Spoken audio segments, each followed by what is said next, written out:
Good morning. आज फिर मैं एक नया वीडियो के साथ आप लोगों के सामने हूँ। और आज मैं क्लास 9 का एक बायोलॉजी का ये पहला चैप्टर है सेल, जिसको हम लोग कहते हैं कोशिका। तो आज स्टार्ट करेंगे। कोशिका के बारे में हम आप लोग को कुछ बताएंगे। इसको ध्यान से आप लोग सुनिएगा। अगर हम कोशिका की बात करें,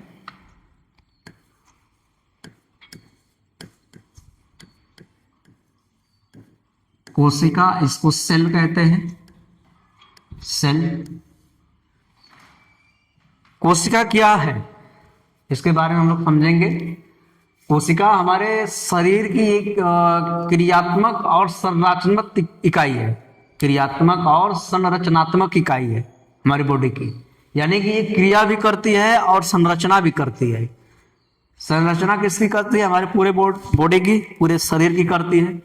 यानी कि सबको पता है कि हमारी जो शरीर, जो मनुष्य का शरीर बना है या किसी भी जीव का शरीर बना है, वो कोशिका से बना है, कोशिकाओं से मिलकर बना है। और कोशिकाओं का एक बहुत बड़ा रोल होता है। कोशिका दरअसल एक जीव ही है। कोशिका एक जीव है जो हमारे शरीर में कार्य करती है। कोशिका हर वो कार्य करती है, हर एक वो चीज बना के देती है जो हम लोग को शरीर को चाहिए। जैसे भी अगर हम बात करें, प्रोटीन की जरूरत होती है बॉडी को, तो कोशिका प्रोटीन भी देता है। कार्बोहाइड्रेट की जरूरत पड़ती है तो कोशिका कार्बोहाइड्रेट भी देता है। अगर बीमारी से लड़ने की बात हो तो कोशिका में बीमारी से लड़ने वाला भी है। अगर हम बात करें, कोशिका के अंदर जल का परिवहन करने वाला भी है। मतलब वो चीज सब है कोशिका के अंदर, जो चीज की जरूरत होती है हमारे बॉडी को। तो इसको हम लोग समझेंगे। जैसे हम बात करेंगे कोशिका का,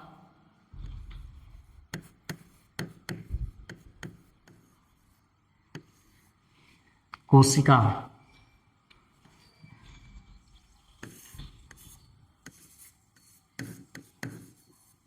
उत्तक,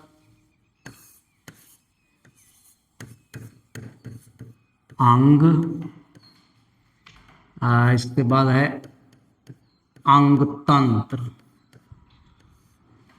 अंग तंत्र के बाद आपका आएगा शरीर।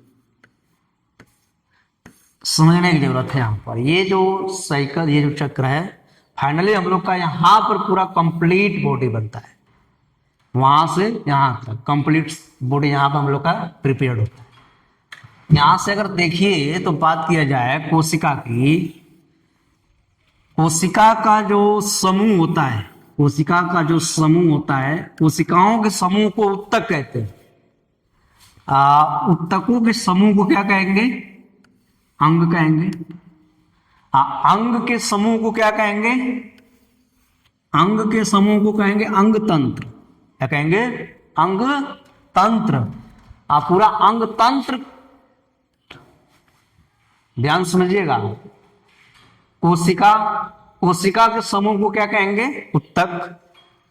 उत्तकों से क्या बनता है मिलाकर? अंग। अंगों को मिला के बनता है अंग तंत्र। अंग तंत्र को मिला के बनता है शरीर। अगर हम बात करें, जैसे देखिए, ध्यान समझिएगा। तंत्र कैसे? मान लीजिए हमारा क्या है? श्वसन तंत्र। श्वसन तंत्र, ये एक तंत्र हो गया। शरीर में तंत्र है, श्वसन तंत्र। अगर जैसे हम बात करें, श्वसन तंत्र की बात करें हम, पाचन तंत्र। पाचन तंत्र, पाचन तंत्र। अब पाचन तंत्र की बात अगर हम बात करें तो आपका आता है तंत्रिका तंत्र। तंत्रिका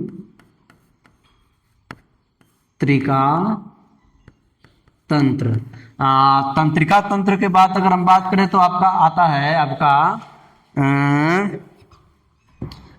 श्वसन तंत्र, पाचन तंत्र, तंत्रिका तंत्र। इसके बाद आपका आएगा स्केलेटन। स्केलेटन का मतलब होता है आपका कंकाल तंत्र। कंकाल तंत्र। इसके बाद भी अगर हम बात करें तो आपका आएगा श्वसन तंत्र, पाचन तंत्र, तंत्रिका तंत्र, कंकाल तंत्र। मतलब कि ये फाइनली हमारा जितने तंत्र हैं, तंत्रों को मिला दिया जाता है तो कंप्लीट क्या बन जाता है? शरीर। एक आता है आपका रक्त परिसंचरण तंत्र। रक्त परिसंचरण तंत्र, रक्त परिसंचरण तंत्र।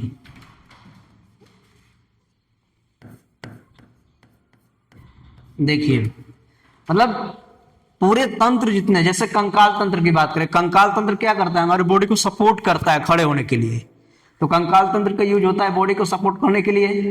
इसके बाद अगर हम बात करें तो श्वसन तंत्र, मतलब ऐसा होता है जैसे श्वसन तंत्र सांस लेना, जैसे हमारा ये नासिका है, नासिका के बाद वाइंड पाइप है, वाइंड पाइप के बाद हमारा लंग्स है, लंग्स के बाद लंग्स में कुपिकाएं हैं। अब वो लंग्स जुड़ा है हमारा जो है किससे, हार्ट से, हार्ट में जाता है, फिर हार्ट फिर पूरे मतलब कोशिका को फिर ऑक्सीजन पहुंचा देता है। तो इसके बाद पाचन तंत्र है, पाचन तंत्र में अलग अलग कोशिकाएं होती हैं।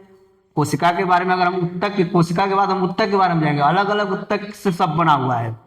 जैसे अगर हम बात करें श्वसन तंत्र में, पाचन तंत्र में, तो पाचन तंत्र की बात करें तो हमारा क्या है, माउथ, माउथ का हमारा लिप्स अलग अलग टाइप की कोशिका से बना है, हमारा टंग अलग टाइप की कोशिका से बना है, हमारा जो डाइजेस्ट करता है भोजन को लीवर वो अलग कोशिका से बना है, हमारा जो हार्ट है जो ब्लड को पंप करता है अलग कोशिका से बना है। यानी कि हर अलग अलग कोशिकाओं से इन सबका निर्माण है अलग अलग, क्योंकि इनका काम ही अलग अलग है। पचाने वाला अलग कोशिका का बना है, श्वसन करने वाला अलग कोशिका का बना है, और रक्त परिसंचरण तंत्र यानी कि जिसमें रक्त का बहाव होता है वो अलग कोशिकाओं से बना होता है, जो हमारे वेसल्स होते हैं, जो नसें होती हैं। तो फाइनली हम कह सकते हैं कि हमारा जो शरीर है, पूरे अंग यानी कि जो तंत्र है, तंत्रों के पूरे समूह को अगर जोड़ दिया जाता है तो कंप्लीट हमारा क्या तैयार हो जाता है, शरीर। जैसे एग्जाम्पल की बात करें, जैसे यहां पर अगर हम जैसे देखें ईंट है, ईंट से क्या बनता है, दीवार, ईंट से क्या बनता है, दीवार। दीवार को जोड़ के हम क्या तैयार करते हैं, रूम, रूम को तैयार करके फिर हम लोग बनाते हैं फ्लोर। इसके बाद हमारा फाइनली क्या बन जाता है, हाउस, यानी कि घर कह सकते हैं इसको, घर। सेम इसी टाइप का अगर हम पूछे कि घर का सबसे छोटा यूनिट क्या है, ईंट है, क्या है, ईंट है। घर का सबसे छोटा यूनिट क्या है, ईंट। उसी तरह हमारे शरीर की सबसे छोटी यूनिट क्या कहलाएगी, कोशिका। शरीर की सबसे छोटी यूनिट कोशिका कहलाएगी। जैसे घर का सबसे छोटा यूनिट ईंट कहलाएगा। जैसे हमारा घर है, घर से घर के बाद क्या है, फ्लोर, फ्लोर के बाद क्या है, रूम, रूम के बाद क्या है, दीवार, दीवार के बाद क्या है, ईंट। यानी हम कह सकते हैं कि ईंट, ईंट से बना दीवार, दीवार से बना रूम, रूम से बना फ्लोर, फ्लोर से बना घर। उसी तरीके से हमारा कोशिका, कोशिका से क्या बना, उत्तक, उत्तकों से क्या बना, अंग, अंगों से क्या बना, अंग तंत्र, अंग तंत्र से क्या बना, पूरा शरीर। ये पूरा हमारा क्या है, कंप्लीट है पूरा। यहां से मतलब यहां से यहां जो प्रक्रिया चल रही है, यहां आकर पूरा शरीर हमारा कंप्लीट हो रहा है। अब ये बात करें, अगर इसमें देखें कि कहेंगे घर जो बनता है तो उसमें तो बहुत सारे मटेरियल लगते हैं, जैसे पानी है, गिट्टी है, सीमेंट है, लेबर है, मजदूर है। तो जितना इसमें लेबर मजदूर लगे हुए हैं, इसमें भी सब मजदूर पड़े हुए। जैसे इसमें ईंट को ले जाने वाला अलग है, पानी देने वाला अलग है, जुड़ाई करने वाला अलग है। मतलब घर में जितना काम करने वाले अलग अलग लोग लगे रहते हैं, उसी तरह कोशिका में भी अलग अलग वो लोग रहते हैं। ये कोशिका है, आप जो मिलजुल के कोशिका के अंदर कार्य करते हैं उसको हम लोग कोशिकांग कहते हैं। जैसे इसमें इंग्लिश में कहेंगे सेल, सेल के अंदर जो मौजूद है उसको कहेंगे सेल ऑर्गेनल्स, यानी कि ये कोशिका, और उसको कहेंगे हम लोग कोशिकांग। जैसे कोशिकांग में आपका बता देते हैं, जैसे माइटोकॉन्ड्रिया होता है सेल के अंदर, कोशिका के अंदर, वो एनर्जी बनाता है। इसमें एक होता है एंडोप्लाज्मिक रेटिकुलम, उसमें दो होता है, एक रफ पार्ट होता है, एक स्मूथ पार्ट होता है। तो रफ पार्ट पे क्या होता है, उसमें बुंदा बुंदा टाइप होता है रफ पार्ट में, वो उसको राइबोसोम कहते हैं। राइबोसोम हमारे उसको प्रोटीन की फैक्ट्री कहा जाता है, वो प्रोटीन बनाता है। और जो स्मूथ पार्ट होता है वो फैट का निर्माण करता है बॉडी में। इसी में बात करें, गोल्जी बॉडी होता है। गोल्जी बॉडी का काम क्या होता है, एनर्जी को ट्रांसपोर्ट करना, चौपाना होता है एक सेल से दूसरे सेल के पास। और इसमें एक होती है वैक्यूल्स, रसधानी। वैक्यूल्स का मतलब होता है रसधानी। वो क्या करती है, वो पानी को स्टोर करके रखती है इमरजेंसी में, जैसे काफी लंबे समय तक अगर पानी नहीं हम पीते हैं तो अंदर सेल के अंदर पानी स्टोर रहता है वैक्यूल्स में, जिससे हमारी बॉडी उसको ऑब्जर्व करके अपना इमरजेंसी में चलता है। तो ये कोशिका है। जैसे अगर बात करें ये कोशिका है, कोशिका से क्या बना, उत्तक, उत्तक से अंग, अंग से अंगतंत्र, अंगतंत्र से शरीर बना। जैसे फाइनली अगर बात करें, फाइनली हमारा शरीर किससे बना है, अंग तंत्र से बना है। फाइनली किससे बना है, अंग तंत्र से। अंग तंत्र को पूरा जोड़ दिया गया है तो क्या कंप्लीट बन गया हमारा शरीर। अब इसमें पूछा जाएगा सबसे बड़ी कोशिका, सबसे छोटी कोशिका, संसार की सबसे बड़ी कोशिका और संसार की सबसे छोटी कोशिका, यानी दुनिया वर्ल्ड लेवल पूछा जाएगा। तो संसार की सबसे छोटी कोशिका होती है माइक्रोप्लाज्मा। संसार की सबसे छोटी कोशिका होती है माइक्रोप्लाज्मा और संसार की सबसे बड़ी कोशिका होता है शुतुरमुर्ग का अंडा। संसार की सबसे बड़ी कोशिका शुतुरमुर्ग का अंडा और संसार की सबसे छोटी कोशिका माइक्रोप्लाज्मा। तो ये इतना चीजें हैं इसको। अब हम लोग अगले नेक्स्ट वीडियो में हम लोग देखेंगे कोशिका, केवल कोशिका देखेंगे। कोशिका देखने के बाद जैसे मान लीजिए ये हमारा ये सेल रहेगा, सेल कुछ इस टाइप का बनाया सेल रहेगा। उसमें हम अलग अलग टाइप्स के जो है कि उसमें सेल ऑर्गेनल होंगे। ये सेल होगा, इसमें अलग अलग हमारे सेल ऑर्गेनल्स होंगे। जैसे यम का मतलब माइटोकॉन्ड्रिया हो जाएगा। यहां पर अगर हम बात करें जी, अगर यहां पे हम बात करेंगे जी, गोल्गी बॉडी हो जाएगा। यहाँ पे ई आर लिख दिए यानी कि इंडोप्लाज्मिक रेटिकुलम। यहाँ पे आर का मतलब राइबोसोम, यहाँ पे बी का मतलब वैक्यूल्स, और बीच में रहता है न्यूक्लियस। क्या रहता है, न्यूक्लियस। बीच में रहता है nucleus. Mitochondria, Golgi body, vacuoles, endoplasmic reticulum, यहाँ पे होता है लाइसोसोम।